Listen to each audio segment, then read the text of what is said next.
we are so delighted that you've joined us today. The All Faith Seminary's focus is on understanding how all these wonderful belief systems lead to God. And we have a number of different offerings, and the Seeker's Compass is part of that. It is part of the program that allows us to take a look at how we view the divine. How do we get closer to the divine?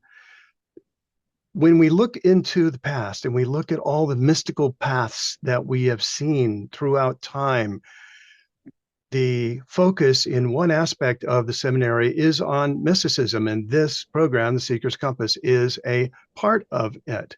We explore all these different pathways: Christian mysticism, Sufism, Course in Miracles, Zen, Vedanta, and today, Kabbalah, nature mysticism, Sikhism, and more. And if you're interested in what the modern mystics are, the Seeker's Compass focuses on that. We invite them to speak and join with us, and we find out what they are doing on their spiritual path.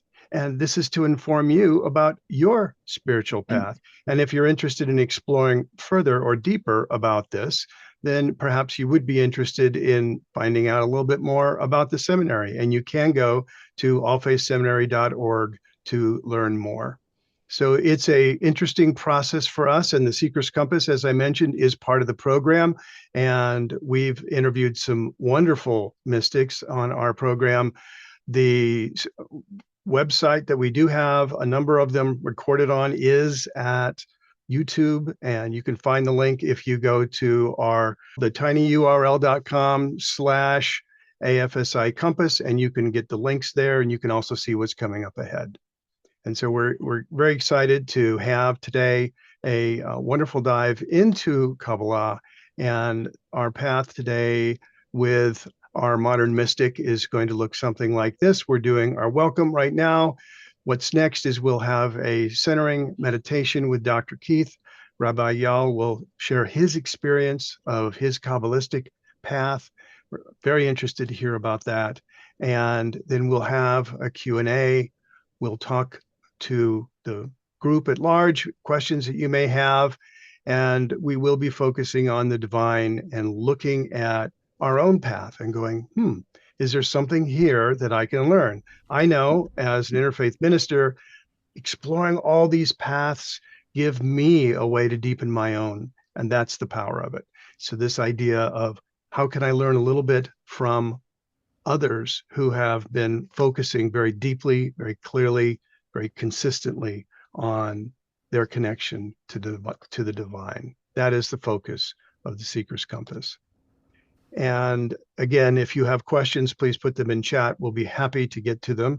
And I would now like to ask Reverend Keith Lowenstein to lead us in a centering meditation and to start our program. Dr. Keith, over to you.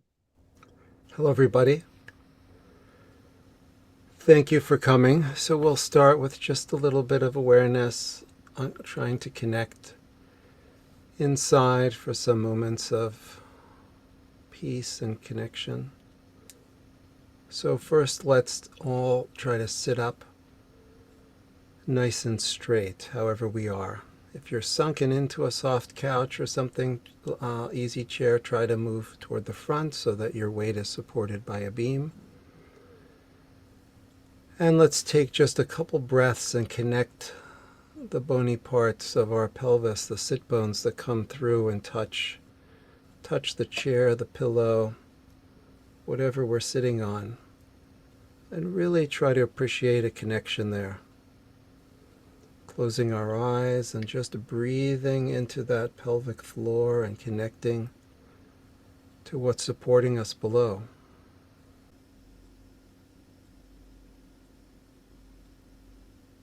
That stillness, that center deep within us.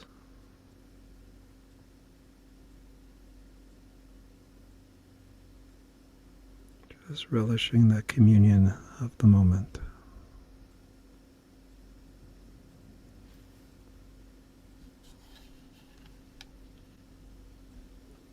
And then when everybody is ready, please consider opening your eyes. All right. Well, Reverend Bud, Thank you very much for that. That was wonderful, Keith. We appreciate that deep dive. Yeah, you're welcome.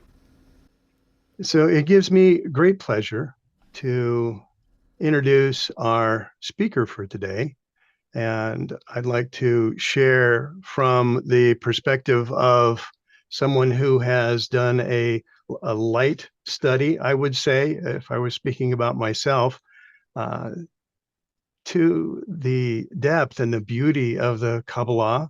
And we are so blessed today to be able to have Rabbi Eyal Riess with us to talk about the Kabbalistic path and the power and understanding of this path is amazing, absolutely amazing. And so, what I'm very interested in is to hear, Rabbi, about your path, your experience of how it has informed you, and share with all of us your deep understanding of how the Kabbalah can help us to draw closer to the divine.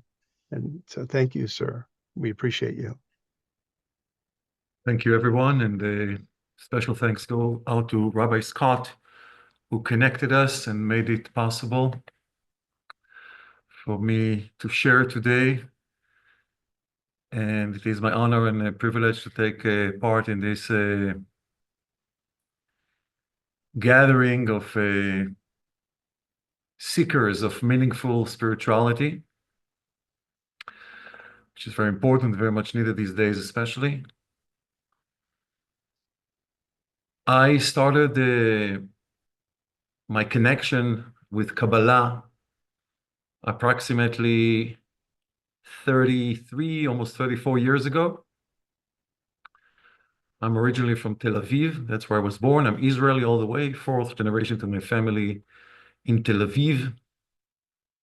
It's been like 100 years of my family in Tel Aviv. And as I was finishing my studies at Tel Aviv University, I studied Middle Eastern history and political science when I was young, looking into doing my master's overseas in history, Islam.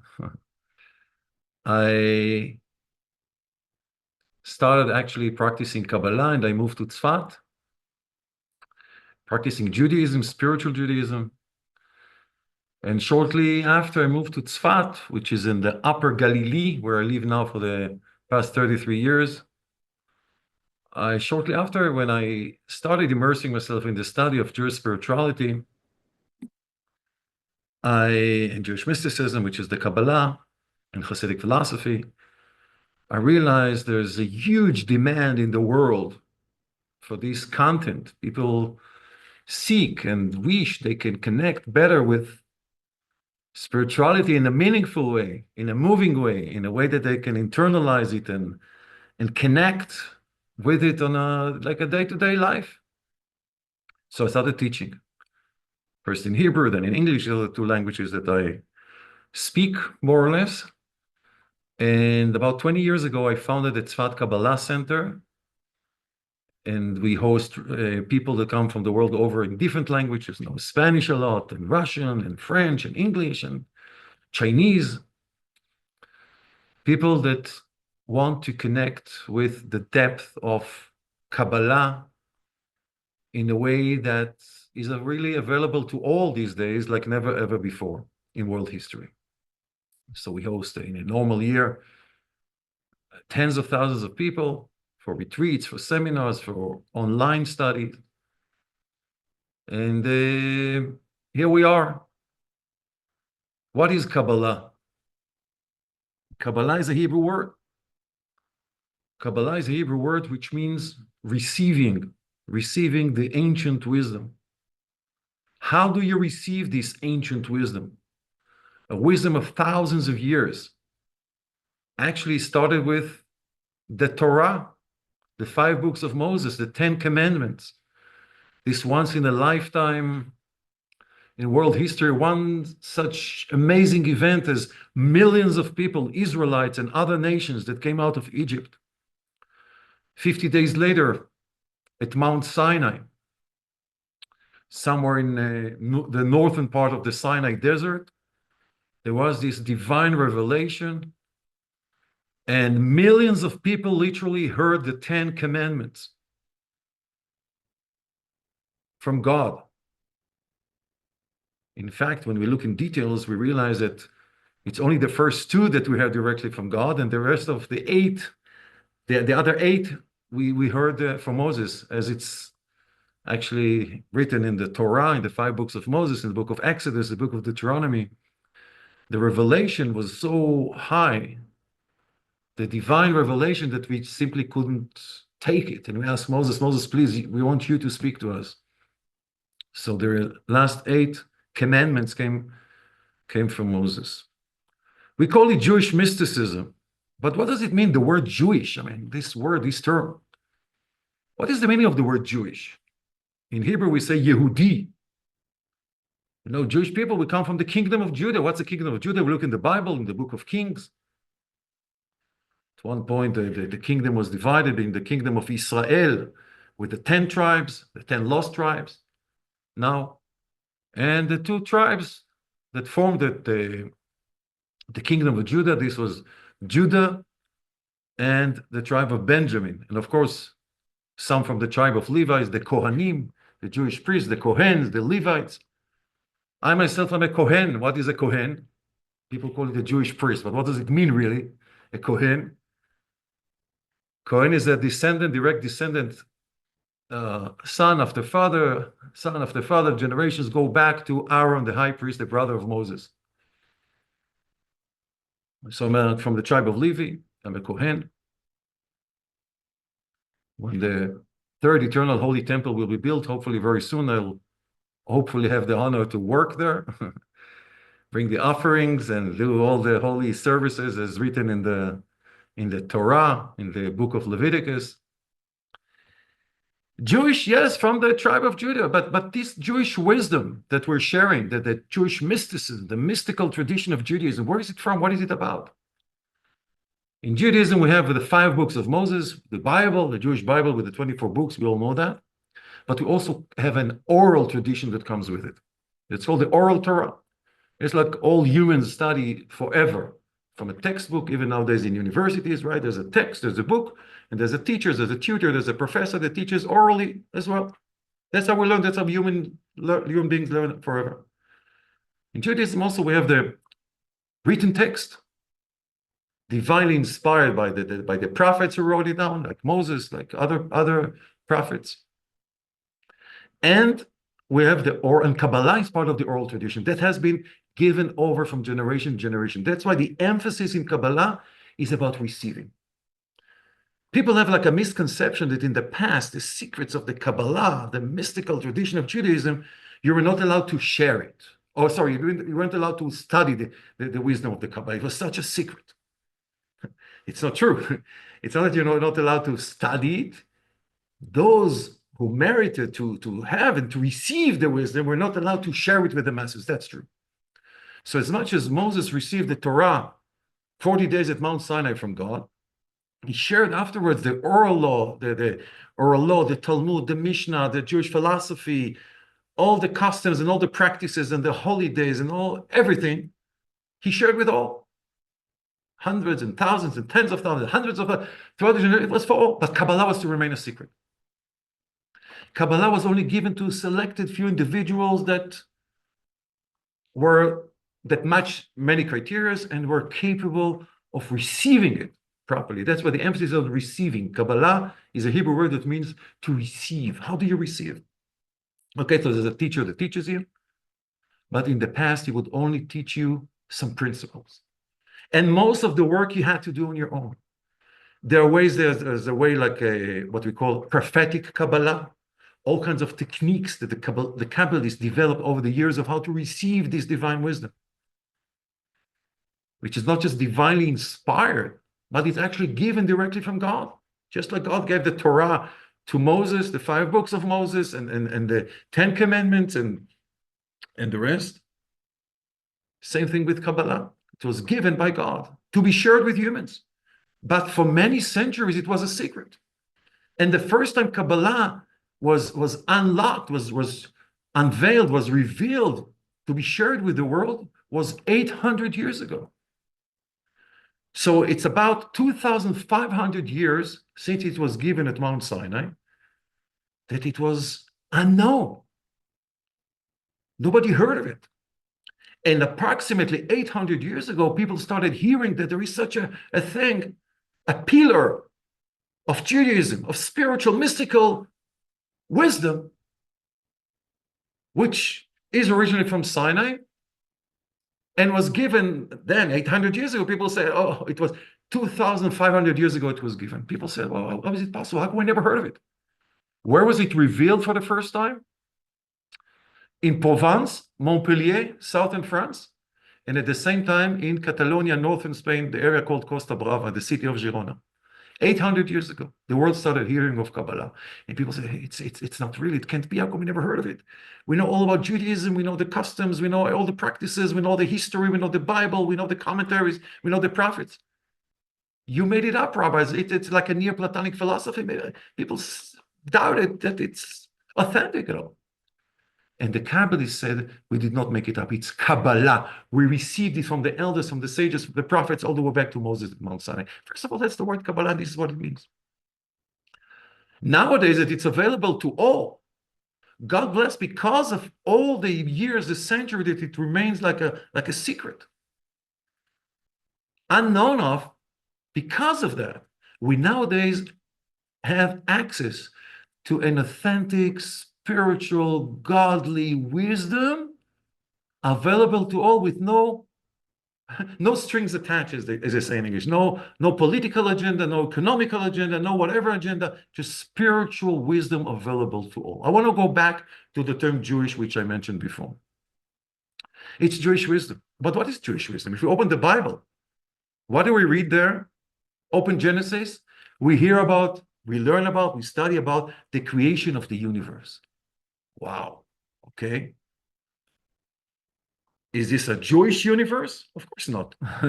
It's for everyone. It's just Jewish wisdom. It's a wisdom that has been preserved among, Jewish people, but eventually, of course, to be shared with the entire world. Today is a Sunday. It's not a Jewish Sunday. It's every world. Every part of the world is a Sunday. So why do we have a week altogether? Why do we have a week? Who needs a cycle of a week? Maybe today it's not a Sunday, today is a Thursday. I don't know what makes today Sunday. Just because yesterday was a Saturday, was Shabbat. And the day before was a Friday and Thursday, whatever. When did it all start, this cycle? Of course, with the creation. It's just a little example of how the teachings of Judaism are actually universal. It's for all. And as such also, and especially from the Kabbalistic spiritual perspective, we understand that it's not a matter of religion at all. Like Judaism altogether, some would argue that it's not a religion. It's a path. It's a journey. It's a reality above all.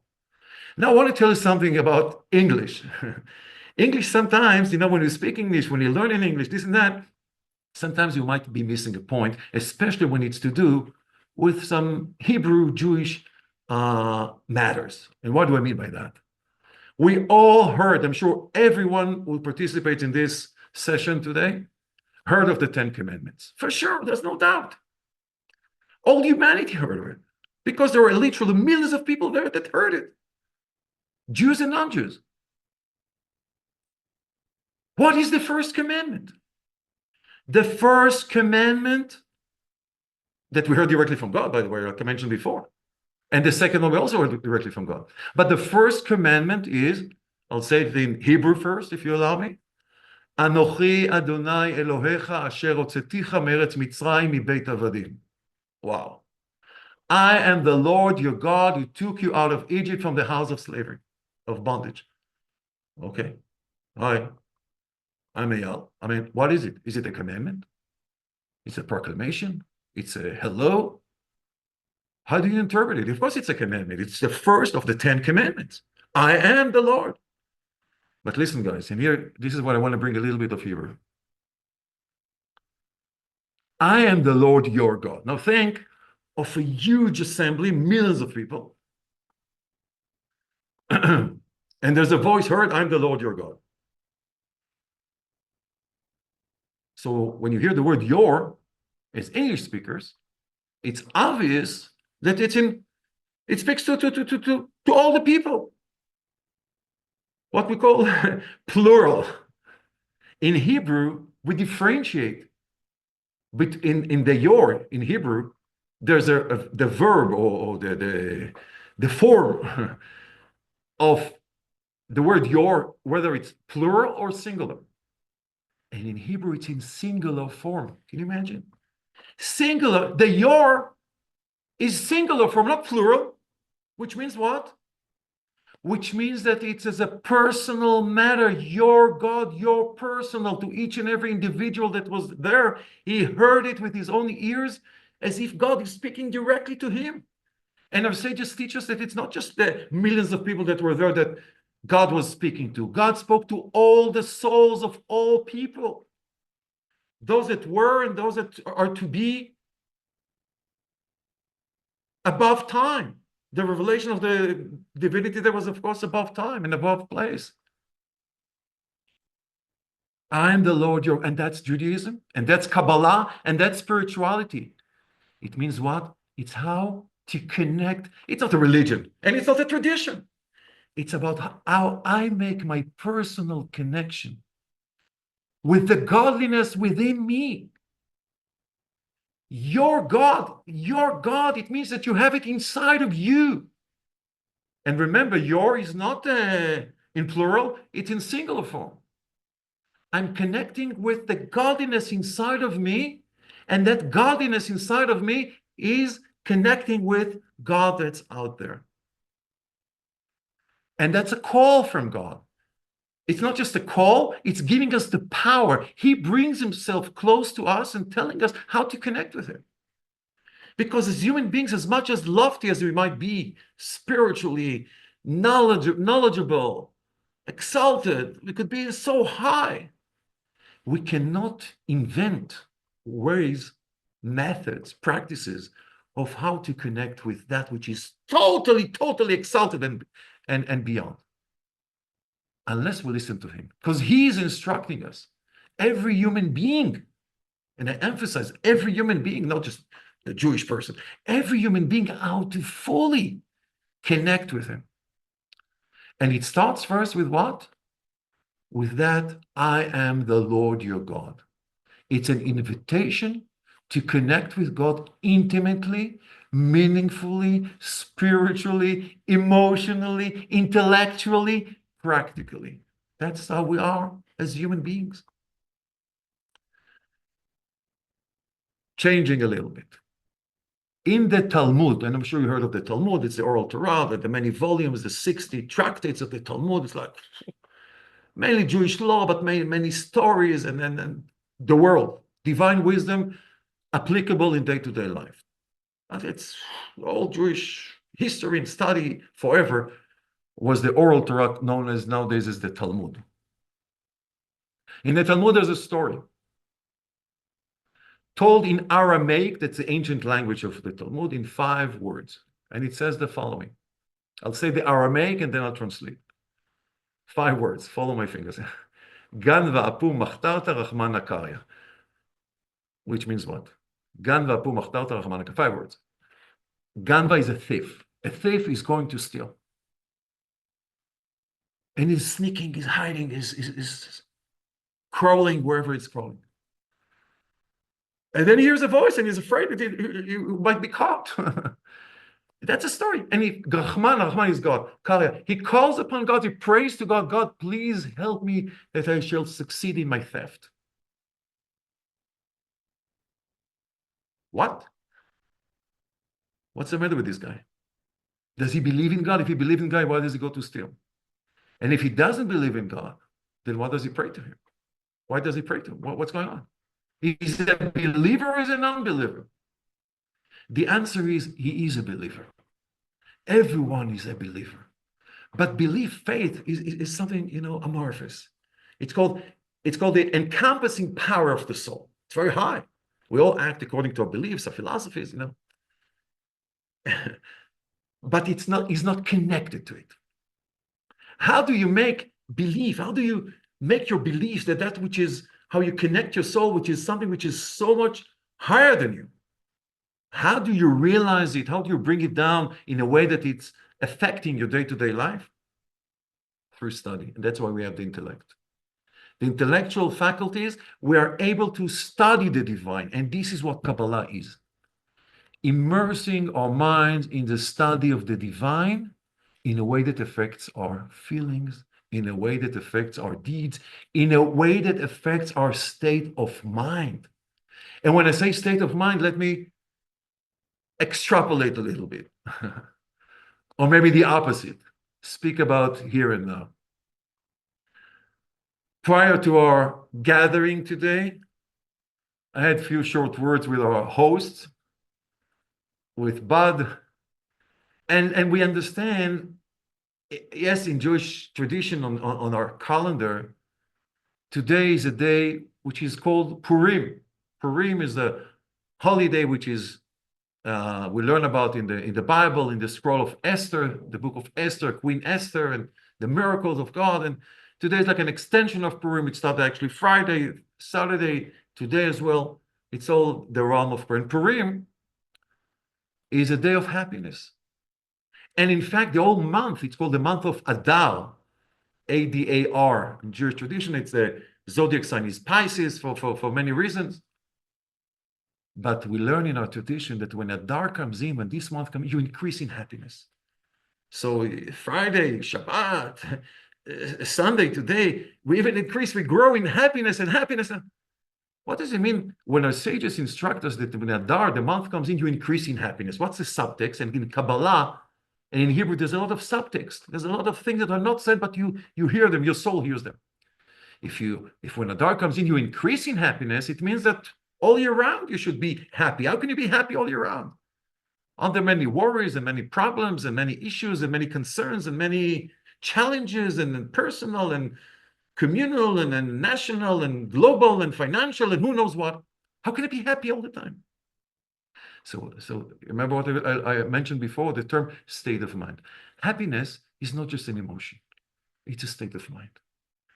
And it's a sort of not just no worries. Don't worry, be happy, right? It's not that. It's not about that.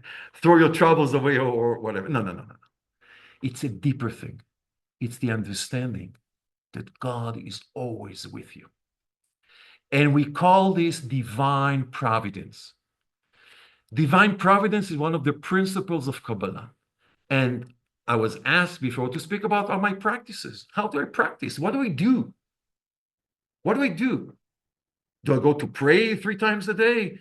Do I study for an hour? Do I go to work? How do you practice it? So the practice, it's life. It's 24/7. It's every day. It's a state of mind that you develop, you grow with. Of course, it corresponds, it's about different events that you experience and what you increase in knowledge and this happened, the other thing happened. But again, divine providence is the understanding that nothing is excluded from the unity and oneness of God. God is a reality. God is not dependent on my belief in him. It's not about me. It's about him, what he wants. Does he want things? Does he feel things? Who is he? How do I know him? Well, that's Kabbalah. I am the Lord your God. God is providing us the tools, the knowledge and wisdom to know him, and he wants to be known. And he wants us to understand why he created this magnificent creation. A person who has understand it is on a mission, life looks completely different. When you understand your role, when you understand why you're here, what are you're part of, and what God intended when he created this magnificent creation, the physical, the spiritual, above both. What is this all about? What is my soul? Why do I have a soul? And you study your soul. You study your divine soul because, we have a godly soul inside of us. It says in Genesis. What does it say in Genesis? He blew, right, into his nostrils the breath of life, allegorically speaking. What does it mean? If we look at the story of creation, we see that everything God created with the 10 divine utterances. Let there be light, let us create man, let the earth bring forth, and so on. 10 sentences, let there be. Except for one thing that was created differently. What is it? The human soul. About Adam, it says, he blew into his nostrils the breath of life. What does it mean? Why? What does it mean, really? An utterance, a word, a spoken word, is a revelation. When I speak, I reveal who I am, what I want, what I feel, what I know, who I am, what's my name, where was I born, what am I doing in life? Okay, but I can speak, as you see, I speak already for what, half hour almost. I speak, okay. God created the world with just 10 sentences. No big deal. God is far beyond the creation. 10 sentences is really nothing. And with this, all this universe came into being. The spiritual, the physical, everything. The small particles, the galaxies, the subatomic elements, everything. Was, is. He created time, he created space, everything. 10 sentences, nothing. But one thing he created differently. That's the human soul. It doesn't say, let there be a soul. But it says, he blew into his nostrils the breath of life. When you exhale with force, you can't go for very long. Like you blow a balloon, you know, in the ram's horn in Rosh Hashanah, Jewish New Year, right? We blow the ram's horn. You can't go for very long. Why? The Zohar, the classical text of Kabbalah from 2,000 years ago, was written here in the Galilee, in the surroundings of Tzfat, the beautiful city where I live, in the mystical city that people call it, and the upper mountains of the upper Galilee. That's where I'm speaking to you from. 2,000 years ago, the classical text of Kabbalah, the Zohar, was written here in the area. And the Zohar said, he who exhaled from within him. Because it is the innermost vitality, like, you know, human beings, right? That the person brings out when exhaling with force. And that's what God wants to tell us. That it's coming from within him. The soul we have is a divine soul that comes from the inner dimensions of the divine. Yes, and it's part of us. Why did he give us this soul? And actually, and the body, earth from the ground. The soul is the highest of all things. It's divine soul. And the body, earth from the ground, the lowest inanimate matter. No gold, no silver, no minerals, no nothing special. Just earth from the ground. Why is it? The soul is the highest, the body is the lowest. We have a soul and a body. Guys, I don't know if in America you have these kind of things. Yeah? I see some heads nodding, so I believe you have. Oh, yeah, good. Okay, this is called a smartphone, right? But it's actually, guys, we hardly use it as a phone, right? We use it for all other things. Internet, camera, calculator, all kinds of applications, as we call it, all kinds of software, this kind of the other kind. Google, Netflix, it's all here. Here I have thousands of pictures of my family, my friends, this and that. I have hundreds of videos of all kinds. Really, in this tiny little album? Where is it? No, it's not really here. Where is it? It's in the cloud. Something very mystical, right? But what is this? All I see is like something black. I don't know, like a cover, plastic, glass, metal. What is it? What's inside? Computer? Can't be. Let's break it and see what's inside. So I see the hardware. What do I see? What do I see? I see tiny little pieces of metal, and then wiring of all kinds, and the semiconductors and broken glass, and who knows what else. What don't I see? I don't see the software. I don't see the software. Maybe there's no software. What's a software altogether? You don't see a software. What there's more in this thing? Hardware or software? How do you measure it? 100% hardware, 100% software, and they have to work together, corresponding with one another on a microscopic level, and for it to function properly. Otherwise, you can throw it. Doesn't worth anything. Sometimes people listen to my talks and they say, you know what, Rabbi? Yeah, I do believe I have a soul. Oh, you do? You have a soul? Well, I have news for you. You don't have a soul. What? I don't have a soul? I thought I do. No, you don't have a soul. You are a soul, and that's a big difference. People look at in the mirror and they recognize themselves. They know the color of their eyes, their height, the color of their beard if they have one. They know what they look like. They know the blood type. They know the chromosomes. They know the parents. They know so many things about themselves. They know the physicality. Every person knows he has a heart and he has liver and he has kidneys and he has lungs and he has a breathing system, digestion system. People know about themselves. And the person like you say, you know what? You also have a soul. No, you don't also have a soul. You are a soul. You are a soul and a body. Just like here, hardware and software. What more? No more. Just like the body is very detailed with many chromosomes and many cells and many this and that. The same thing is the soul. And that's what you study in Kabbalah. You study about your soul. How do I know my soul? Well, manufacturer's guide. You buy an electrical appliance, you read how to use it. You buy a TV, well, how do I press the button? What do I do? I mean, I don't know about TVs anymore in the world, but the computer, whatever you buy. You buy a car, you buy a Tesla. How do I operate? What do I press? What do I see? Where's the screen? Where's this and that? God created us all. And he tells us how to know our bodies and know our souls and how to connect the two. And why is it that the body is the lowest, earth from the ground, and the soul is the highest? Divine soul, a divine spark really inside of us. Why is it? Because we are all on a mission here. What's the mission? To realize divinity in this world through the soul acting with the body. Sometimes the person will think, oh, I have to shift myself out of this world to connect with the divine. Let me go to the top of the mountain to just meditate 24/7. No, you should do that sometimes for sure, just not to be sucked into this material world. But that's not the purpose. Your soul was sent down to be enclosed in your, invested in your human body, so you can realize divinity through your good deeds in this world. That's what God wants from you. And why did God create all this magnificent universe? It says in Jewish sources of thousands of years. Why? Listen to this. It's very powerful. God had a desire, allegorically speaking, to have a dwelling place in the lower realm. Wow. Unbelievable. Why did he create this world? Because he had a desire, so to speak, to dwell in this physical world. That's why God instructed us, right?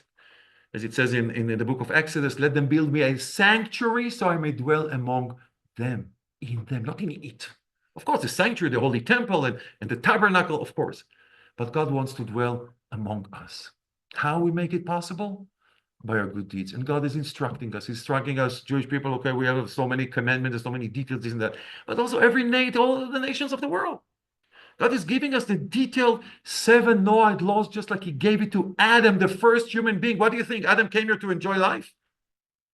Adam was placed in the Garden of Eden with Eve. Excellent. Lucky day. But the Garden of Eden, read in Genesis, it says, God placed Adam in the Garden of Eden, chapter 2, Genesis chapter 2. I said the Hebrew, Vayanicheu began Eden le'ovda u'leshumra. Okay. The Zohar tells it, okay, first translation. God placed Adam in the Garden of Eden to work it and to guard it. Okay. So to work it, it means to do all the positive things that God wants him to do. What we call mitzvot, the commandments, the precepts, all the good deeds in the Garden of Eden. And to guard it means to stay away from the prohibitions, from prohibited things. God instructed Adam and Eve on a Friday when he created them, just don't eat from the tree of knowledge. Just for 3 hours. Just for 3 hours alone. Because in Shabbat, it was a Friday afternoon, Shabbat, Friday night, it's a Shabbat. Then please do eat from the tree of knowledge. Only 3 hours, they didn't wait, so something went wrong. What happened? What happened? The divine, listen to this, this is mind-blowing. The divine presence that was here, the essence of the divine presence, which was in the Garden of Eden, which was here on planet Earth, or was it? It wasn't there in the upper world. It was here. But the divine presence resisted. It left. It withdrew itself. It's only hidden. You see it in scripture. You'll see it. It's mind-blowing. And then the second generation of humanity, Cain murdered Abel, his brother. Murder, God forbid. The divine presence could not be here anymore and went to the second heaven. right? First, the first heaven from earth, and then the second, we have 7 heavens, right? And then the third generation of humanity, Enosh, the third son of Adam and Eve, after Cain and Abel. Then started what? Idol worshiping already started. I mean, sorry, they had Cain and Abel, and then Seth, right? Seth was in Hebrew, the word Seth in Hebrew, we call it Shet with SH. It means establishment. For humanity, it was established from him. His son, Enosh, the third generation of humanity, started worshiping idols, believing in the stars and bowing down to the sun and to the moon and this and that. Divine presence again went higher and higher than the Egyptians and the Philistines and this and that. However, the divine presence reached eventually the 7th heaven. Here we go. There's such a thing as a 7th heaven. And then came 7 righteous people, 7 generations from Abraham. There was a real man, Abraham. You know what year was born? Read in Genesis. He was born in the year 1948. Can you imagine? The number 1948. We all know this number, right? The year of the establishment of the state of Israel. It was another calendar. 1948, from the creation of the universe. The 20th generation of humanity, Abraham.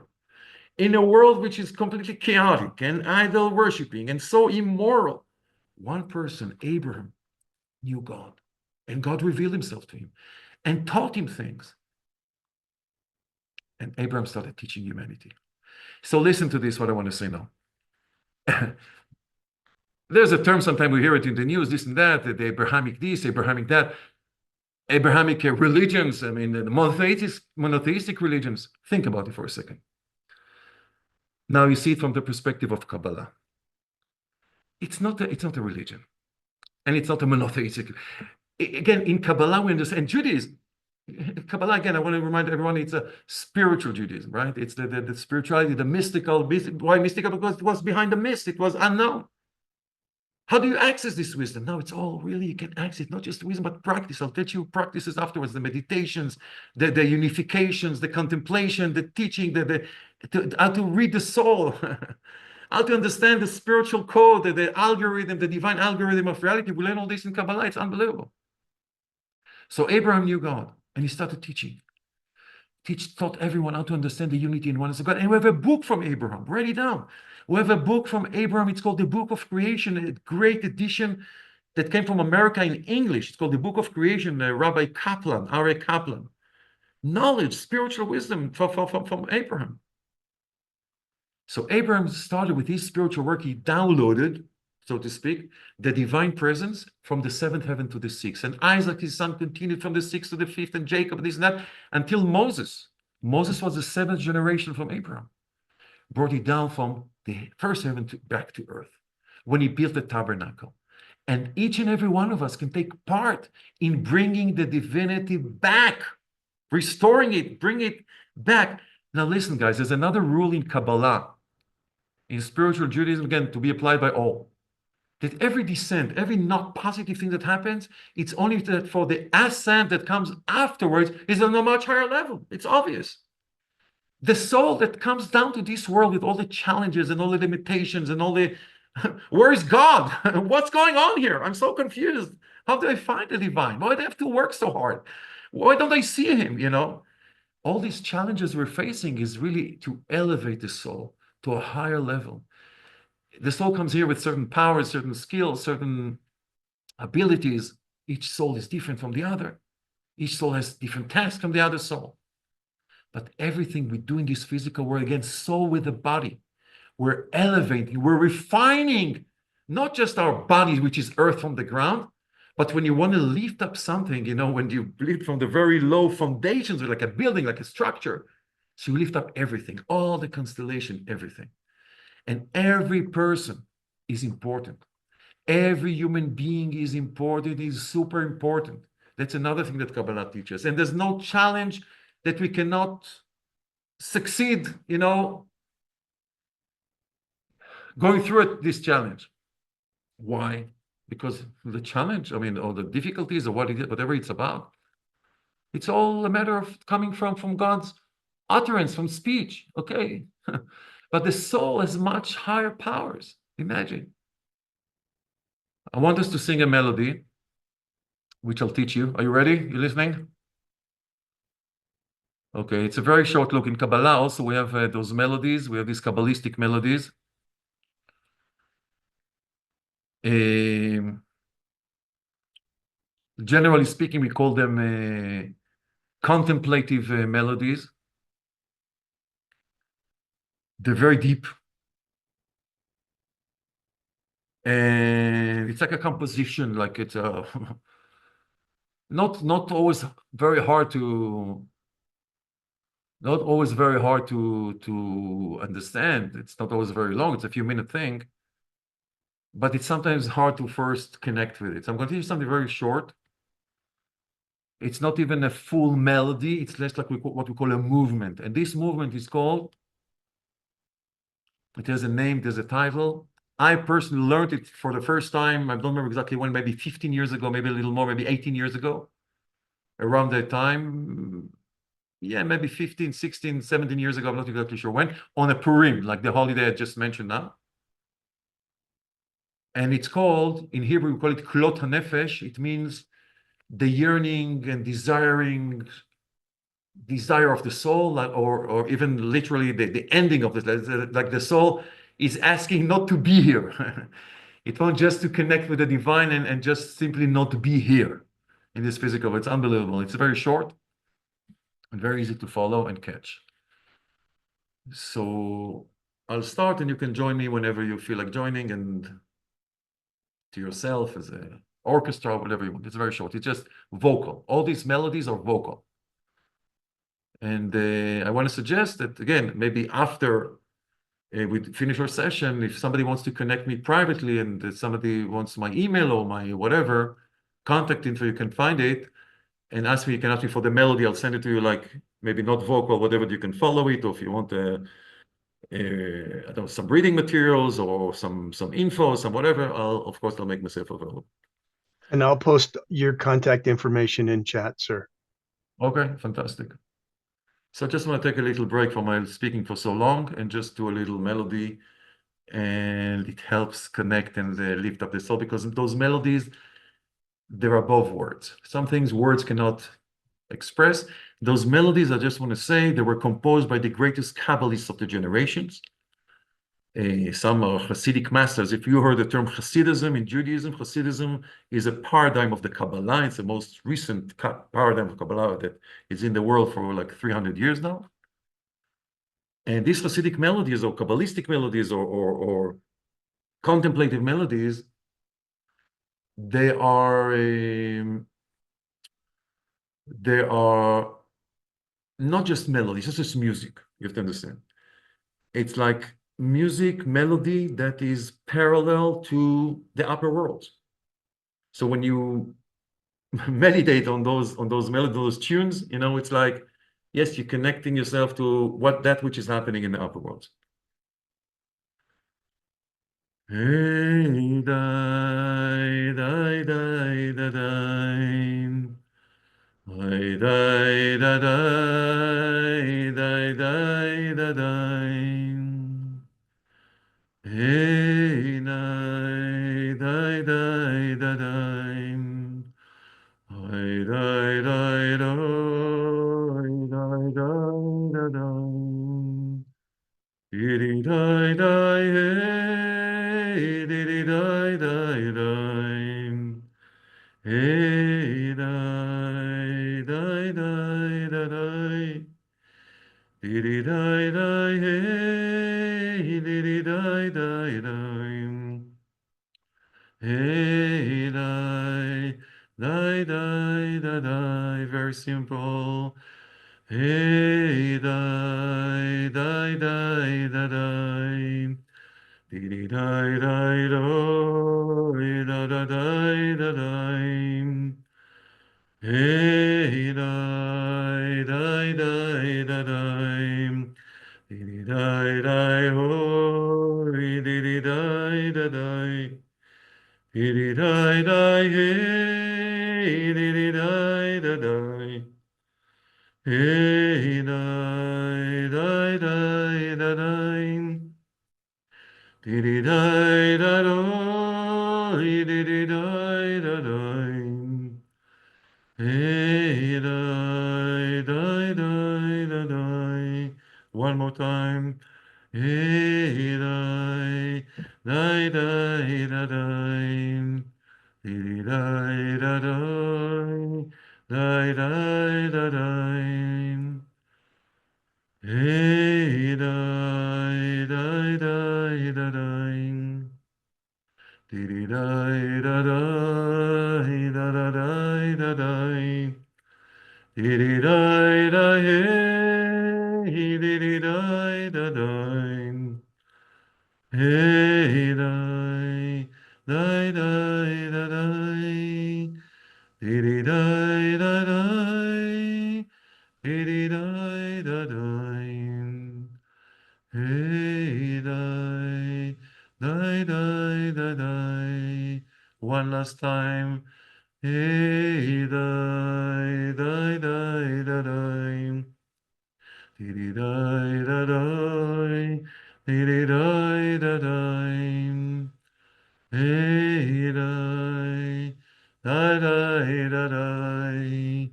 Dee, dee, dai, da, dai. Dee, dee, dai, da, dai. Dee, dee, dai, da, dai. Dee, dee, dai, da, dai. Hey, dai, dai, dai, da, dai. Dee, dee, dai, dai, hoy. Dee, dee, dai, da, dai. Hey, dai, dai, dai, da, dai. בטח אוהב לי מים. מים.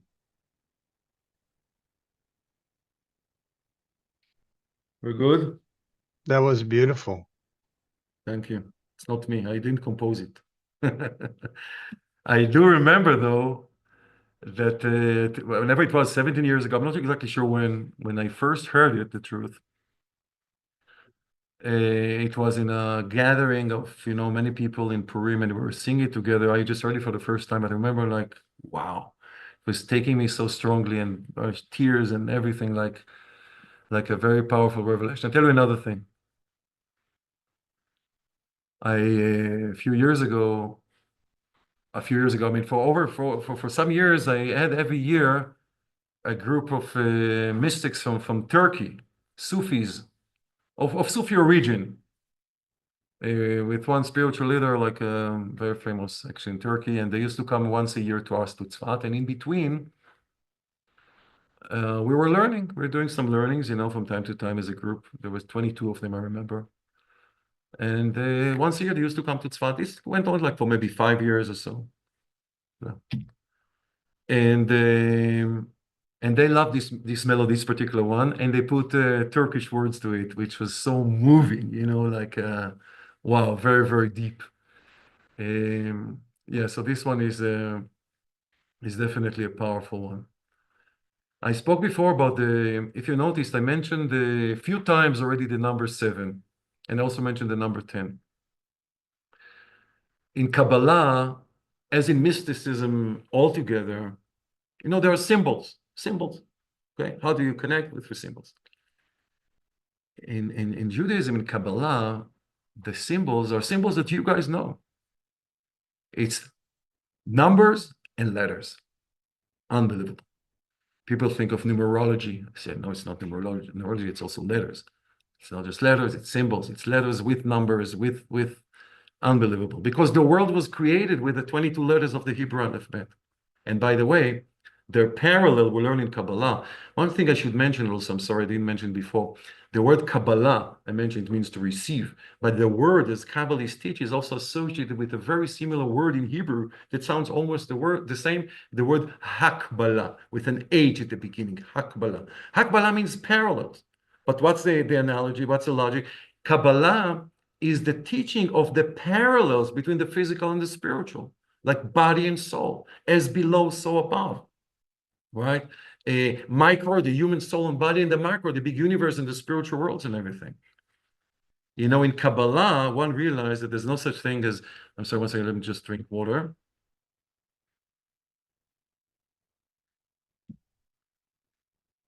There's no determinism, if you see what I mean. Meaning, everything is from above. There are strings, right? But we pull the strings. We have the freedom of choice.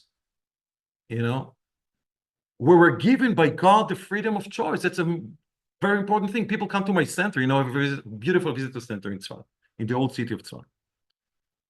The old city of Tzfat is thousands of years old. It's a beautiful place high on the mountain. Lots of art and ancient synagogues and the sites of the Kabbalists and everything. People come to my center and they say, Rabbi, I heard that Kabbalah can predict the future. Is it true? I said, no, I'm sorry to disappoint you. Kabbalah can predict a lot more than the future. Oh, what's a lot more than the future then? Kabbalah tells you what to do now. When you do something right at present time, so by that you correct the misdeeds of the past, correct? And you build the proper vessels for future, because God wants to give you. And if I mentioned before, soul and body, the terms in Kabbalah, the general terms in Kabbalah is lights and vessels. The light of the soul in the vessel, that's the body, right? And like I said before, everything is divine providence. How do I know what to do?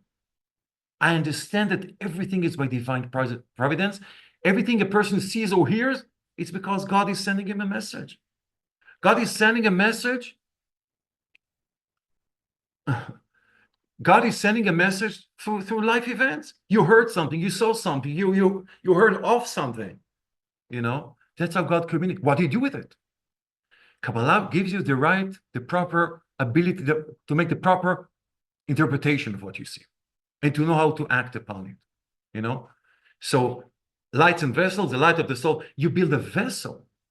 When you act properly at the present time, follow the light for what God wants to give you, to have a vessel so it doesn't just go to waste. And you have the freedom of choice. Freedom of choice? What do you mean freedom of choice? Isn't everything from above? Like we said before, determinism, some people will go to the extreme to say fatalism, everything is fatal. No. Of course not. You pull the strings. How do I pull the string? What do I do? So what do you do? So the freedom of choice that we are granted from God is to do with what we call in Kabbalah, think about it, we call it the garments of the soul. Garments of the soul. I know I have garments, I wear a shirt, I wear whatever I wear. Okay, they're also garments of the soul. The outer expression, like the outer things that cover me, or I express myself, what I wear, and this and that, also the garments of the soul. And there are three, and you know them. They're called thought, speech, and action. Okay? Like garments, we change them. We change what we think, what we say, what we do. Okay, good. So I have the freedom of choice to decide which thought to host in my mind. A good one, or maybe a better one, right? What to say, something very good or the very best. And the same thing with what to do. When you know you have the freedom of choice and you know how to apply it to what, yes, to the garments of the soul, things become more clear. And so on and so forth. Now, I mentioned the number 7 before. I also mentioned the number 10, as I said before. The 10 commandments, the 10 utterances with which God created the world. Why do you think we have 7 numbers, the decimal systems, from 0 to 9? Also from the creation. 7 days of the week, 7 heavens. I mentioned the 7 Noahide laws, the universal laws to all of humanity. I'll mention them in a second. 7 days, actually also in space. It's not just in time we have this the 7, but also in space. Right, left, and back, and forth, and up, and down the 6 corners in the inner dimension, the 7th. By the way, that's a secret in Kabbalah. We learn of the Jewish star. What is a Jewish star? The Star of David, right? One triangle on top of another triangle creates like the 6 corners in the middle. Everything, makes sense. It's spirituality that's applicable and makes sense, and it's for all to enjoy. So I just want to conclude this little, I can't speak forever, as you see. Just need to drink from time to time. But I just want to say the 7 Noahide laws that people should know, it was given to Adam. And as we mentioned before, they didn't quite keep them, the first generations. They were very corrupted, and that's why the deluge came, the flood. God said, you know what, enough with that. Let's do a restart. Let's fresh up things and give it another chance. It started back with Noah. And Noah was given, by the way, the 7th commandment of all the 7 sets of laws. The first one is the prohibition regarding worshiping idols, whether that's clear. The second one is what we call blasphemy, not to curse God. Everything is the power of speech is very powerful. That's how the whole creation came into being. So only to speak positively. The third is not to murder. And by the way, euthanasia is included, and there's no such thing as a merciful murder, obviously, right? And not to kill others, and also not to self-suicide, and not to kill embryos, God forbid, right? I mean, only God can connect soul and body, and who are we, God forbid, to separate soul from body? Not to steal, to respect people's property, not to rob, not to steal.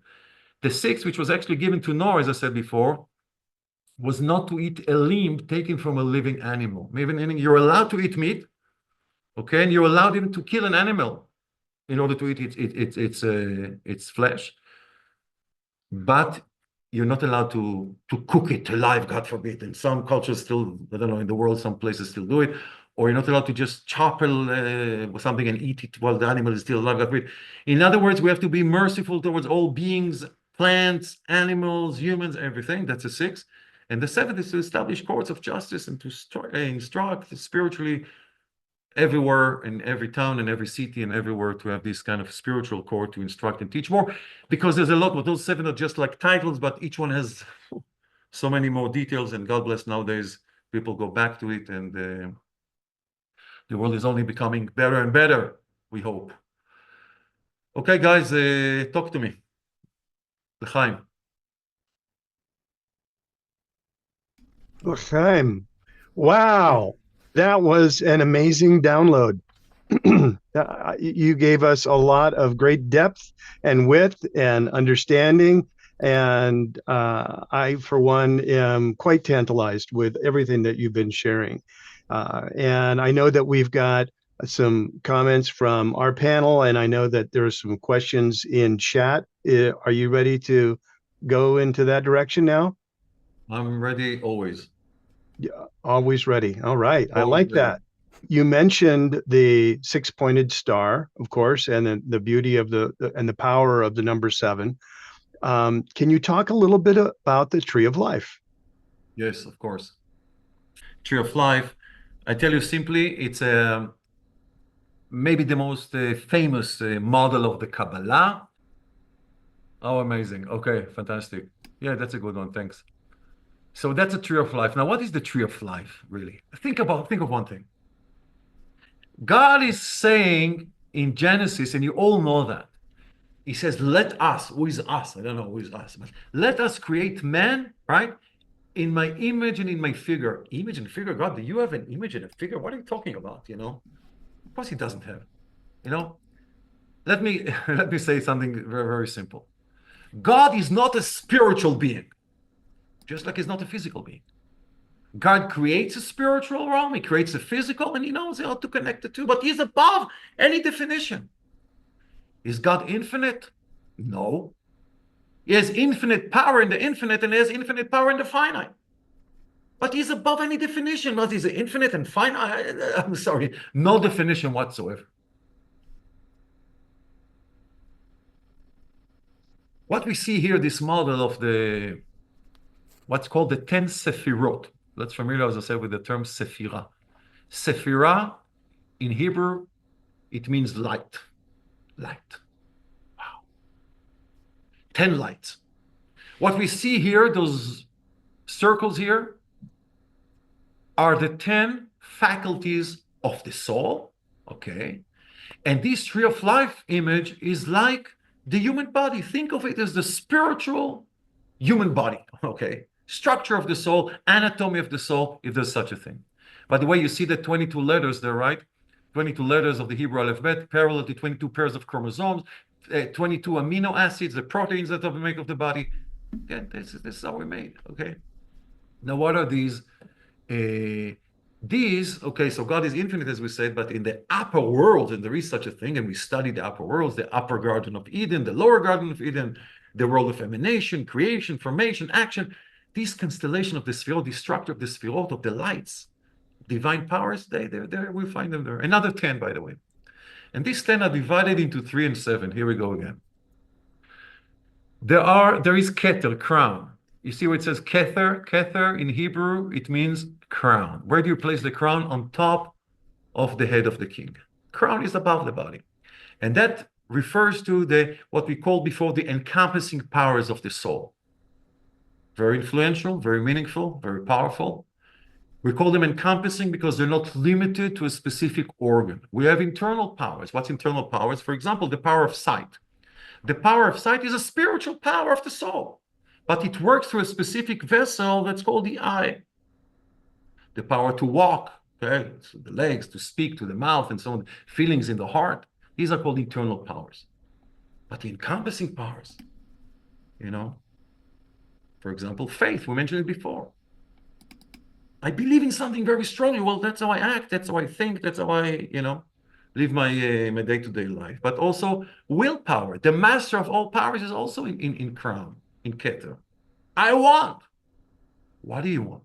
Okay, then I start explaining. Okay, so explaining is intellectual faculties. You see that from the right, we see chokhmah. Chokhmah means wisdom. That's the right hemisphere. Bina, it means understanding. That's the left hemisphere. And below it is dat. Dat is the cerebellum, the small hemisphere in the back of the head. It's called knowledge. So in English, we call it wisdom, understanding, and knowledge. These are the three intellectual faculties. Parallel, again, remember the word parallel, Kabbalah, parallel to the three major hemispheres of the brain. There's more, but now we're just learning it generally, okay? Then below it starts the 7 lower sephirot, as we call them. There are the 7 emotive attributes, okay? Loving kindness to the right, that's the word chesed that you see. Severity or judgment to the left, that which is called gevura, okay? That's the right arm and left arm. Loving kindness, we hug a person, we contribute to charity, you give, show love and affection, loving kindness, that's the right arm. And the left is balancing, you have to balance. Like sometimes you have to hold yourself, and this is like love, this is like fear, awe. You come close, you keep your little distance, Also judgment, like not to give to everyone, but who I only give to you who deserve. Balancing the two, it's the 2 arms. And then the torso, tiferet, as you see, tiferet in Hebrew means beauty, okay? And that's a torso. Why beauty? Because it's all the limbs and organs, breathing system, digestion, liver, kidneys, heart, everything that work together in a beautiful harmony, right and left and up and down and in and out. And that's the human being. The rest are just right limbs and head, but main part, all the well-being of a person and the right balance, right, is to do with the torso. This is called tiferet. Tiferet in Hebrew means beauty. Then the right foot, the right leg, it's called netzach. Netzach in Hebrew, it means triumph. It means victory. Now let's think of the constellation for a second. Let's look again at Keter from above. A person believes in something very strongly. He knows it gives him joy. He wants it. He understands it deeply with his intellectual faculties, with his deepening of his mind and everything. We didn't explain wisdom, understanding, and knowledge. This we'll do maybe later or another time. But he feels for it in a very special way and this and that. So why don't you act?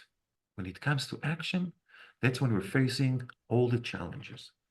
I'm inspired by something. I want something. I believe in something. I understand something. I feel even for it. Why don't you do it?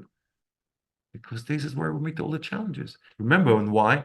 Because the soul, remember we learned about the soul came down to the world to act. And that's where we have all the challenges. Remember Hamlet, to be or not to be? It's not true. The question is to do or not to do this. And this is where we meet the main challenges in life. So the right foot, the right leg, it's victory. Netzach, to be victorious. Step forward with confidence. Come out of your comfort zone. Like the legs take you. Your body takes also spiritual, takes your soul also. Act. Don't be afraid. Have confidence and trust in yourself. And the left leg, it's called hod. Hod is like splendor or majesty, all kinds of words, but in English, but basically it means to have trust also in the divine. It's not just about you. These are the 2 legs. I believe in myself. I know who I am. I'm here on a mission. There's a reason why I'm here. But God is always with me. And Yesod and Malchut, foundation and kingship, to represent the sexual organs, male and female, with which we multiply. I also should mention that the right column of the Sfirot, the 3, wisdom and loving kindness and victory, it's called the male side. The other side is the feminine. And the divine is in the middle, which connects the feminine and masculine of reality. Interesting. This was Wow, very interesting. 1 minute on the tree of life. Now, this is all in the Zohar, correct? This is all in the Zohar, but even in the book of creation, which I mentioned before, which is prior to the Zohar. Zohar is from 2nd century. Book of creation of Abraham was written in the 1st century as an oral Torah, but eventually was written by Rabbi Akiva, the teacher of Rabbi Shimon Bar Yochai, the author of the Zohar. And all this is, again, there are many later, maybe again, if people want to ask me whatever, I can refer to some maybe more modern text or good interpretations in English, this and that. Everything is available. You know what I'll say now? I strongly recommend a book called Tanya, Tanya, with commentaries. Highly recommend to all. I teach all those things, Tanya, online for years and years, and Baruch Hashem, never a dull moment here. So, Tanya, tell me a little bit more about that. Can we get that at Amazon? I mean, you can get Tanya on Amazon. There's a bilingual edition. It's a very deep text. It's relatively new. It's only like 230 years old, but it is divinely inspired. It's a new download, a new real download of divine wisdom that's beyond. It's like the Zohar of our time. And again, it's in English. There are also commentaries on it. And if somebody wants to arrange a group or something, or as an individual, I can do like an intro to this or give a class whenever you guys want to schedule or whatever. I'm not the only teacher, by the way. There are many good teachers around the world. I'm just one of them. well, I mean, one of our questions to you is where would we start on this, right? So that's Okay, yeah. so first of all, it's not where do you start because we already started. There's no way back. You're already in. So I think again, if to recommend a book, I would say the following. Look, guys, again, it's individual. It's one advice for one is not maybe the best advice for the second person. Sometimes a person wants to know more about, before he delves in, and sometimes a person would just give it to me like I just want to go there, So the best books available now are those that combine, the knowledge, but with the taking it in, at the same time. Like we did today. We understand about Kabbalah, but we also, took in some things from Kabbalah. I know that Keith has a question that he would like to ask. And why don't we start with that? And Keith, would you like to come forward and share your question? Sure, yeah, it's in the chat in case at 9:10 I put it in case you want to scroll. But, it's my understanding that there was an ancient Jewish prayer process, a standing prayer, Amidah, that sometimes was combined with prostration that could involve 5 kneelings and touching one's head to the ground at the end. Do you have any experience with hearing about that? Let's talk about it for a second. Good.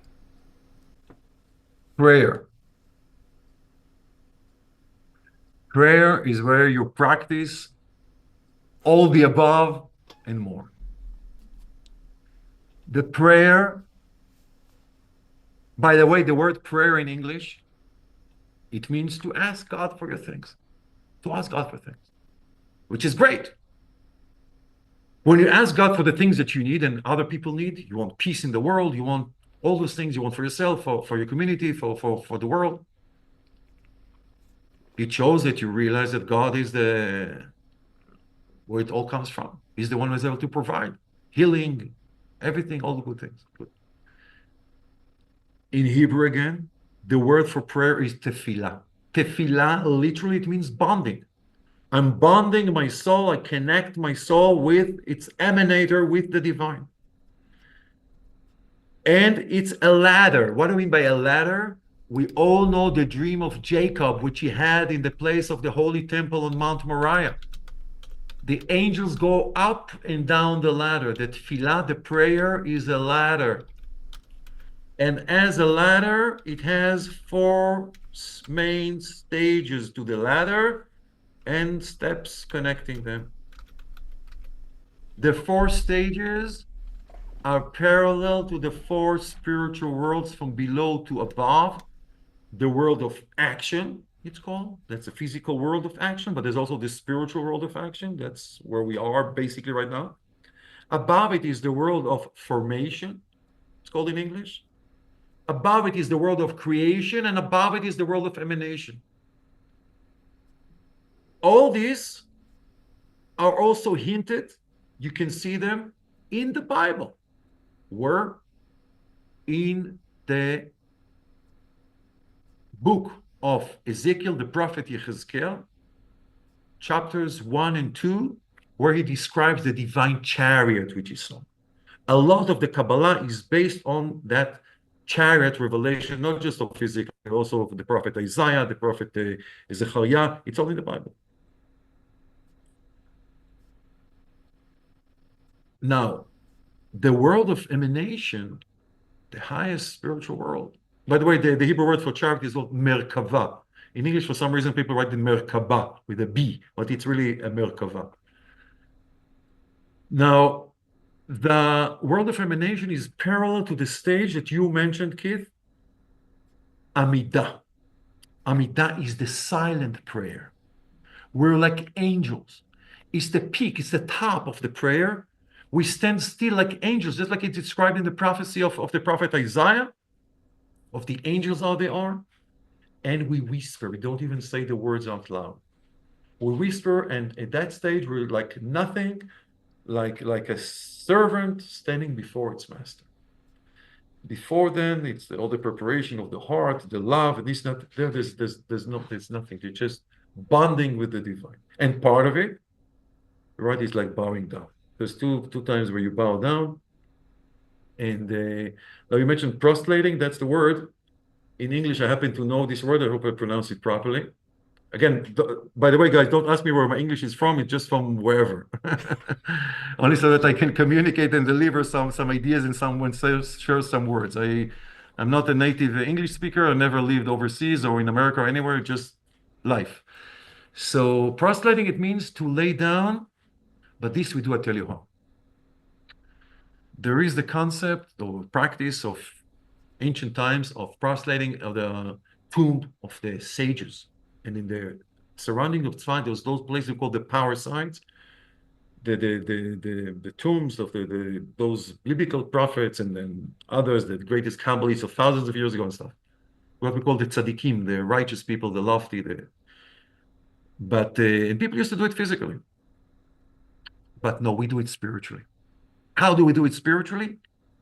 We bond the 5 levels of our soul. 5 levels. It's called, I'll say the Hebrew words, nefesh, ruach, neshama, chaya, yechida. We bond and we connect them with God. It's, again, action, emotive, intellectual, the willpower, all the constellations we saw before, the essence of the soul. So prostrating is done spiritually. And I mentioned another term before, but we didn't learn about it yet today. Maybe leave it for the next class. Is those meditations which are called unifications. These were taught mainly by the Kabbalists of Tzfat of the 16th century, 500 years ago. The Holy Ari, Rabbi Isaac Luria, that's his name, or Rabbi Moshe Cordovero, all those great Kabbalists that live here in Tzfat, they taught the meditation of unifying holy names of God. And by you hosting this unification, this meditation, this in your mind, you actually realize it, you unify those holy energies in the upper world. And again, there's a correspondence. It's like another way of bringing down the divine essence down into this world, not just through action, but also through the service of the heart and the mind and all those meditations that I just mentioned. Thank you. Pleasure. Thank you, Keith. So here's another question for you. And I think that we all have some interesting thoughts on this one, but love to get your perspective. If God is one, why are there so many religions? And how can religions play a unifying role for humanity in our era? And what is Kabbalah's perspective on that? I think there should be no religions at all. Mm. Who needs religions? Look, like I said before, there's one God, right? And he speaks to all of us and he wants us to serve him together. And it says so in biblical prophecies. We can see in the prophet Malachi, the prophet Zephaniah, the prophet Zechariah. Oh, eventually all the nations will serve God again in the house of God, in the holy temple in Jerusalem. We all know Jerusalem, the holy city, the holy land of Israel, this and that. So I'm saying there's room for connecting and collaborating. I want to say, some people think Islam is like such a scary thing. I want to tell you guys, I host at a center in Tzfat Islamic teachers and preachers and from all over the world, and they come and we learn together, even from Israel, from whatever. There's no problem. Kabbalah is again translated into Arabic, into to Chinese, into English, into Spanish. It's a wisdom of God. When you understand, when you let the soul speaks, so yeah, there's so much room for collaboration and this and that and knowing and serving God together, which is the beauty of all these things. And again, the term religion, like remember I said before, like Judaism is not a religion. Believe me, it's not. I look like what people call an Orthodox Jew, a religious Jew, whatever. I don't know what those terms mean. I don't, it has nothing to do with me. I'm sorry. Baruch Hashem, God bless. We follow, the Torah, the teachings of God, which is, like I said before, it's for all. It's not a matter of, again, by the way, in Judaism, there's such a term as converting. What is converting? Become a Jew. You don't, one doesn't need to become a Jew. One can serve God and connect with God fully. Just be the best human that you can be. You don't have to be Jewish.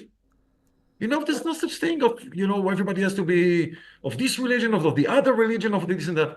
We never thought this way, And Kabbalah, which is the really spirituality, like we just realized, we just learned it now. This is really what it is about. It's out to bring, look, I'll tell you another Hebrew word.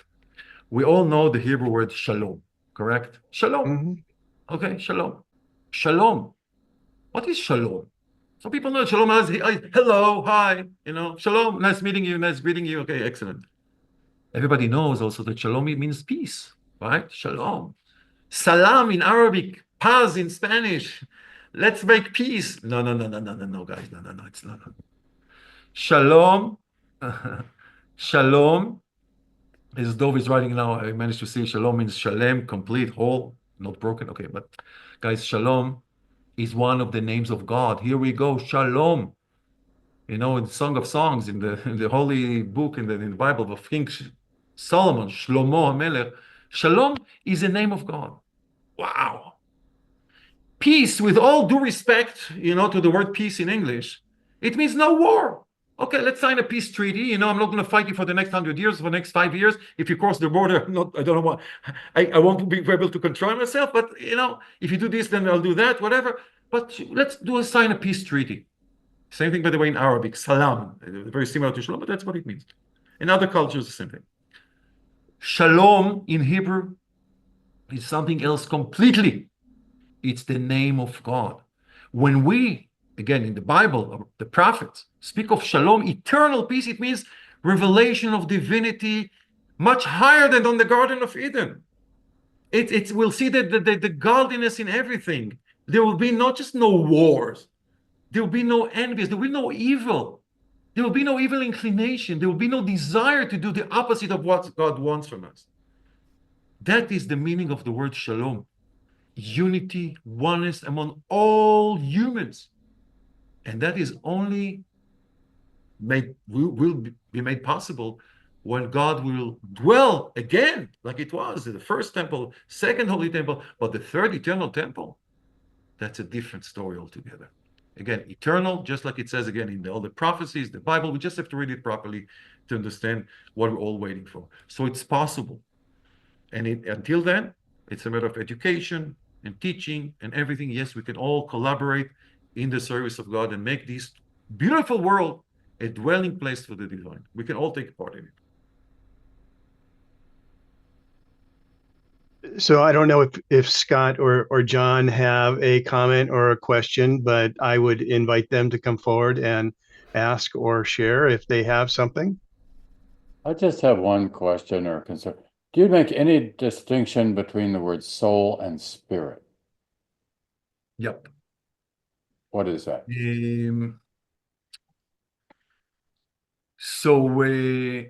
John, I just want to mention that we speak English, obviously, right? Mhm.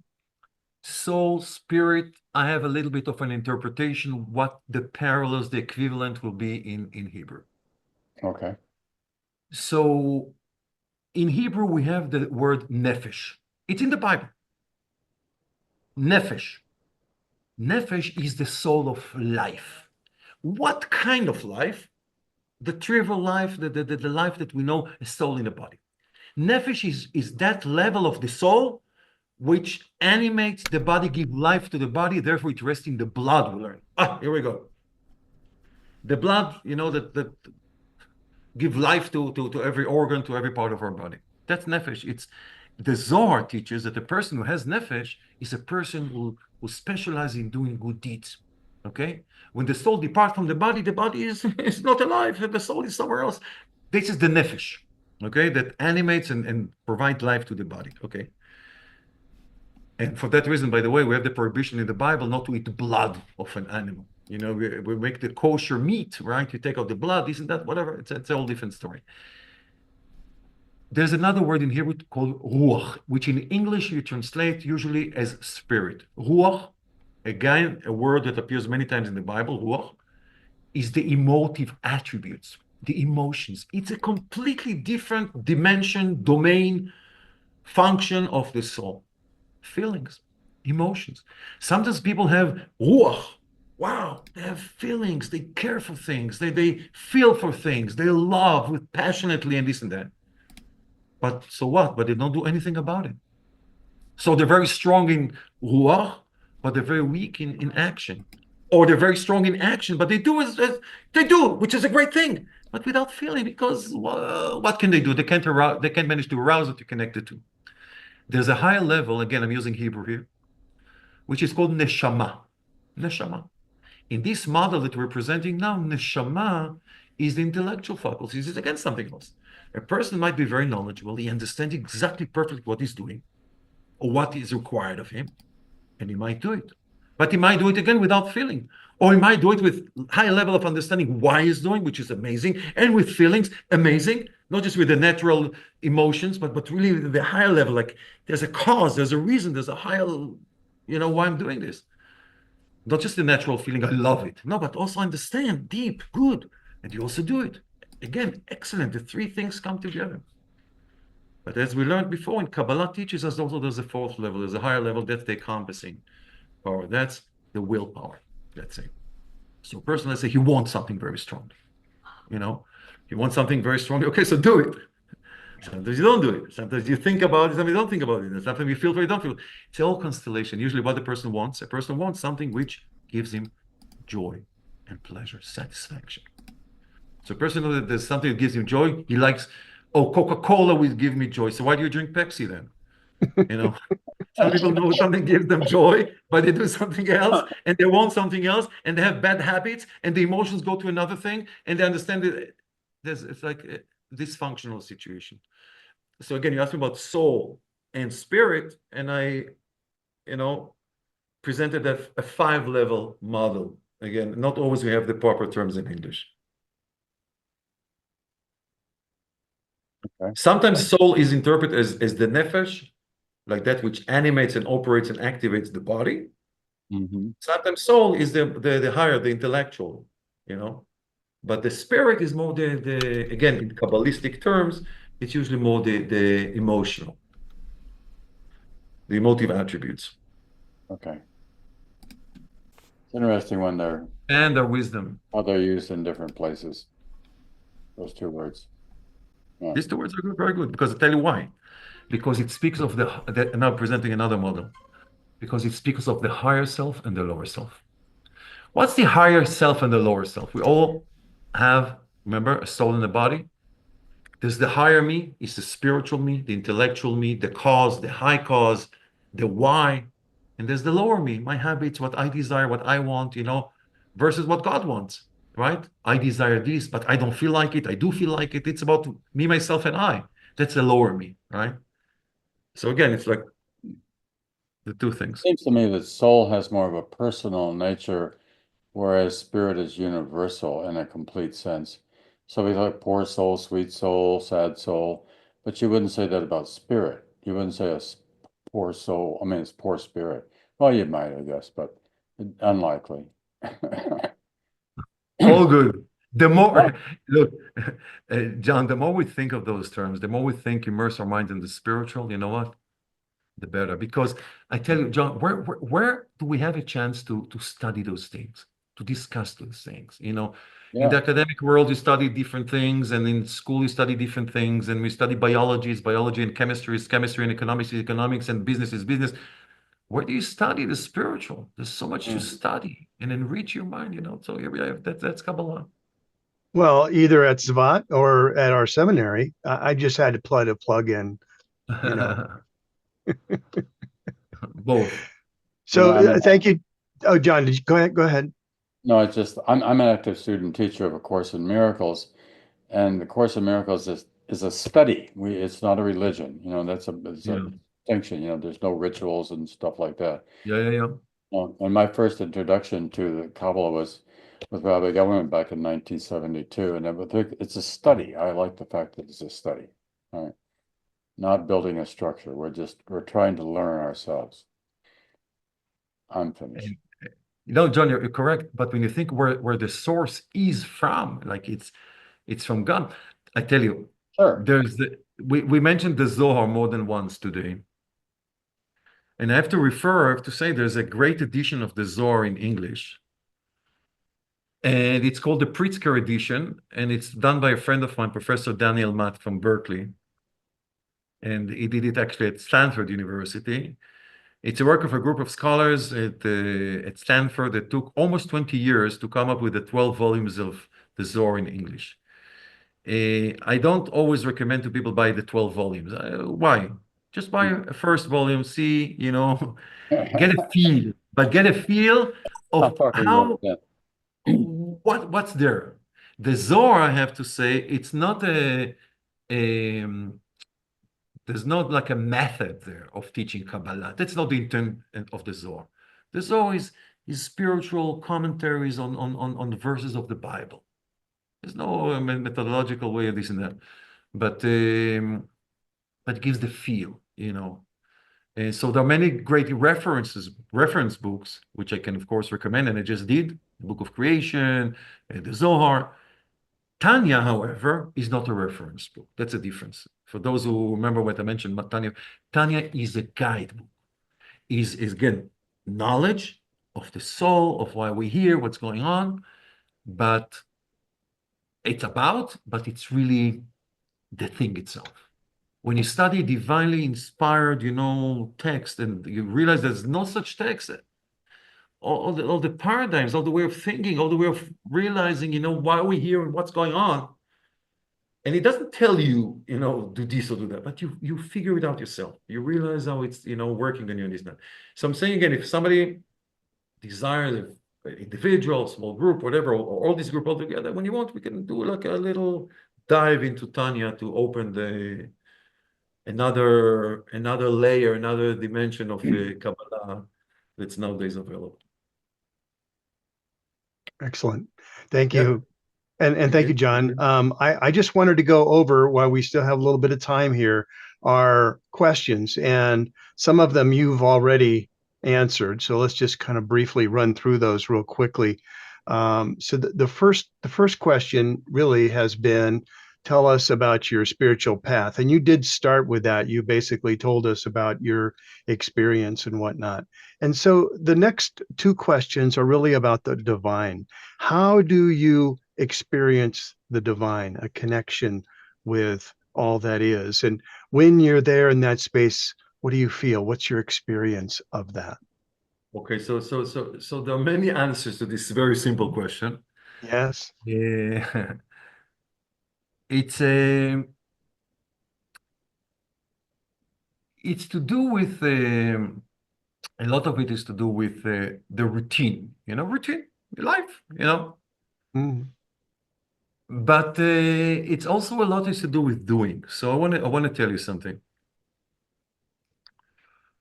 I'll speak of myself in a second, but as an intro, I want to speak about Abraham for a second.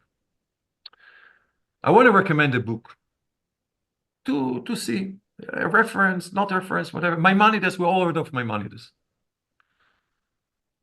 Maimonides, a Jewish scholar, philosopher, Kabbalist, master of Jewish law, doctor, a healer, a minister in the empire in Egypt 800 years ago. He writes in Arabic, writes in Hebrew, about the process of how Abraham discovered God. Interesting. Very interesting. Abraham was born, to the idol-worshipping world in Babylonia, in Iraq, of our nowadays. So there's a very beautiful expression there. Not just in my mind, there's in other ancient sources as well, that one day after Abraham, with his meditation, with his knowledge, which is questioning and philosophical questions and answering from the age of 3, from the age of 13, when he was 40, when he was 48, 70, 75. And then it says, God gazed at him. All of a sudden, God was like something open from above,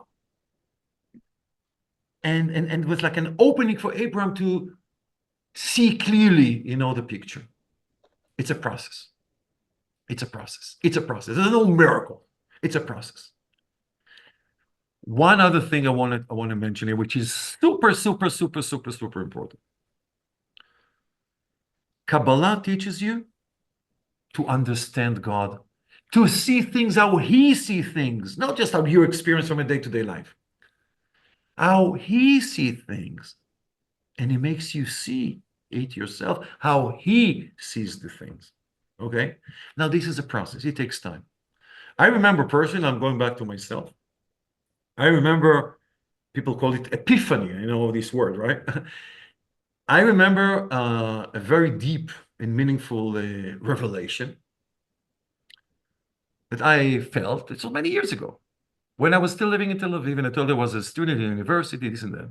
One day, I didn't grow up in a religious, observant home, not at all, completely secular, Israeli, Jewish. I was born Jewish. And one day, out of the blue, as people call it, I started practicing Shabbat. I decided, you know what? I remember before I was planning to do my master's studies, I told you, overseas, in Europe, actually. And I thought before I commit to that, before I move on to the most natural thing to do, that I was planning maybe this and that, I felt like I need a little gap. And I thought, what this gap can look like. I mean, should I take like a trip somewhere? Should I go to the Sinai Desert? I used to go quite a lot, to peace of mind, whatever, this and that. Or not, and I've done all those things. What could make really be different? So I thought to myself, you know what? Why don't I just observe Shabbat? Keep Shabbat. What does it mean, keep Shabbat? Just a regular day, Shabbat, Saturday, right? Shabbat. I just do the little that I know of the laws of Shabbat, right? So mainly what I knew is what not to do. Shabbat, you don't light fire, you don't drive, you don't turn on your TV, which I never watch TV anyways. I was a DJ those years, so you don't go out to work on Friday night, okay? And you don't smoke, and all these things, So basically what I did was just staying home, relaxed, and reading and relaxed. That's all. That's all. But the experience was so great.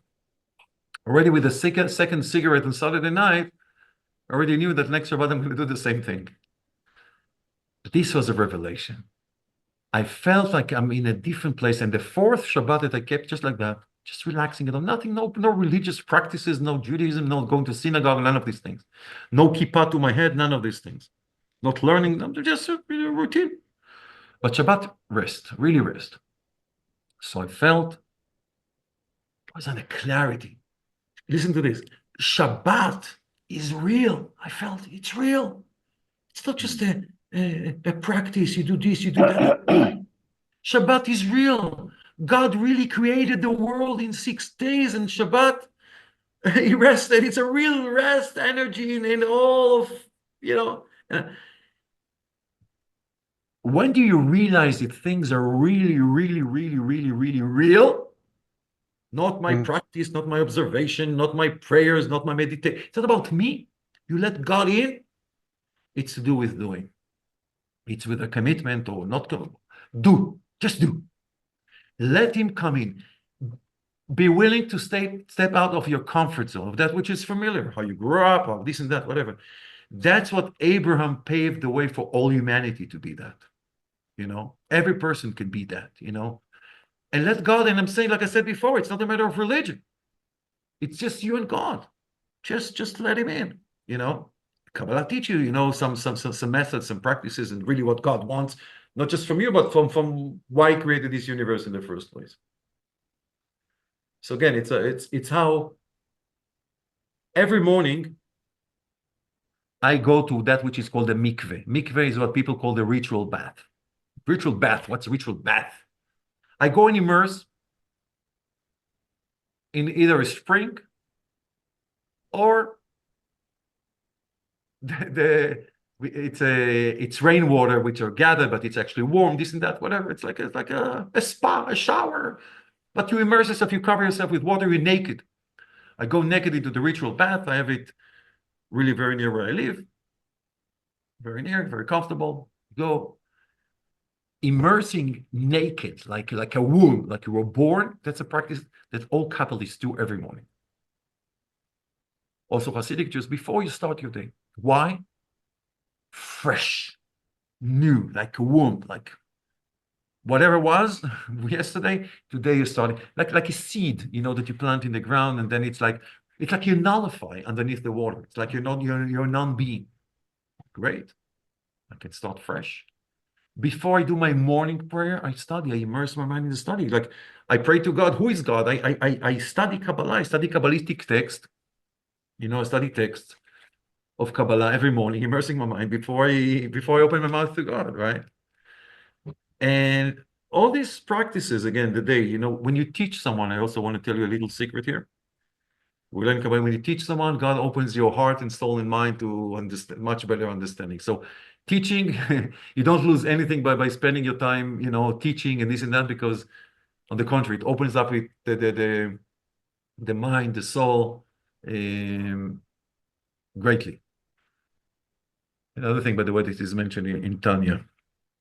And so you know, there's the daily practices, and from time to time you experience, you know, like things like all kinds of revelations. And you see, I didn't use the word mystical too many times because I don't think it's mystical.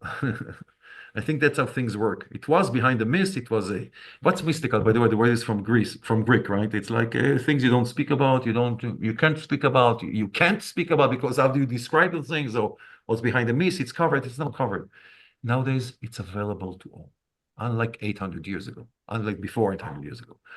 Nowadays, there are different paradigms of Kabbalah over the centuries that become more and more accessible and available. Nowadays, it's all the learning of the scientific way. Like in our center, we have all wing and we have movies and all teaching of, again, Kabbalah and science and technology and this and that, because it all comes together. You know, the second industrial revolution, you know, 1840, 1839, it all started, you know, this exact year is in the Zohar, you know, that like a lower wisdom and industrial, scientific, this and that. And also there was a download of a new paradigm of Kabbalah at the same time, the wisdoms merge. It's another whole thing to learn about and be inspired about. Okay, guys, what next? Talk to me. I see. Well, you actually talked a little bit about your spiritual practice, which was a question I had here, and that's terrific. I do want to ask, this is like my favorite question. Rabbi, what is it that you love about your path? What is it that I love? I tell you, I feel very gifted. I feel thankful, gratitude to God that placed me where He placed me, and He's giving me the merit to do what I do and be part of this big plan of His. And it's a gift to be able to share this with others also, because it's not just me. Every person could be, again, an emissary of goodness, of good deeds, of what God wants, in His world and everything. So that inspires me every day. That's what I love about the things I do, and I am passionate. Maybe you hear it in my voice or in the way I move my body or my head or my hands when I speak. But I feel very passionate about what I do, and again, attitude of gratitude. I'm very thankful to God. That's beautiful. That's Yeah. beautiful. So what kind of challenges have you had on your mystical path? Again, I would write mystical/spiritual. As you wish. The challenges are always on, I would say, even now, on applying it and connecting it to the mundane, to day-to-day life. It's a matter of, again, making a family, and I'm a father, and I'm a husband, and there's a family that you have to feed and educate your kids, and there's a community, and it's a day-to-day. How do you to bridge, to connect, and to teach others, and to yourself feel inspired all the time. It doesn't come, you get gifts from God, but you have to earn it. You have to work hard. It's not like a. By the way, it's another thing you learn in Kabbalah. You don't imagine a person always give and give and give and give and give and give and give. I'm sorry, it doesn't feel right. It feels like it's an embarrassment to always just give me, give me, give me, give me, give me. And then, person has to work hard and earn it. So it's good. The challenges are good as such. It makes you better. It makes you more skillful, and you only grow from those challenges. But really, it's all about, really, generally, it's how to apply the teachings, the principles of spirituality in day-to-day life. These are the challenges. Yeah, I get that. It is the day-to-day. And I like to think of it as, and I've mentioned this many, many times, and it's not about in the moments of practice where we connect with a ritual or a prayer, right? It's all the moments in between. These are the places that we invite the divine in. And if we're only remembering God once a day, once a week, the question then becomes, how do we infuse our day, our practice is with every breath? How do we connect to the divine? Very, very, very, very well said. And it says the following. In the book of Proverbs in the Bible, King Solomon, the wisest man of all, 3,000 years ago, he writes the following. How do I translate it to English? I'll figure it out. In Hebrew, it's 3 words. Bechol drachecha da'eu. Wow. Which means in all your paths, in all your ways, know him. Listen. There are there's an emphasis here, or there's a few of them, actually. First of all, in all your ways, meaning not just when you're in synagogue or wherever you pray or wherever you meditate or wherever you study spiritual study. No, all your ways, everything, all your affairs, work, business, walk in the street, take the train, fly to your vacation in the Bahamas, whatever you do, your relationship with your spouse, everything, how you eat, how you drink, how you sleep, all your ways, all your paths, okay, all your journeys, okay, fine. That's number one. Second, remember the word your of the 10 commandments? Here it's the same thing. It's in singular. Each and every person individually, it's a 24/7 thing according to who you are and the much you can give and be connected. But one last word I want to use here. Know him. The word to know is not just an intellectual knowledge. You remember the tree of knowledge in the Garden of Eden? After Adam and Eve ate from the tree of knowledge, you know what they did? It says so in scripture, in Genesis. In Hebrew, okay, in English, I guess it says the same thing, again, if you look at the proper translation. By the way, I do recommend always, please, for those who want to learn the Bible, get Jewish sources. We know what we're doing, in translating. I mean, it's like as much as it's difficult to translate from Hebrew to English to other languages, but there are good editions of a Bible in English that I saw in America. However, I don't use them in Hebrew. I use, of course, the Hebrew. But to know, there's a verse, again, in Hebrew, I think in English, we translate the same thing. It says, after they ate from the tree of knowledge, it says what? Adam knew Eve. He knew her? What does it mean that he knew her? Well, the verse continues. Adam knew Eve, and she conceived. Aha.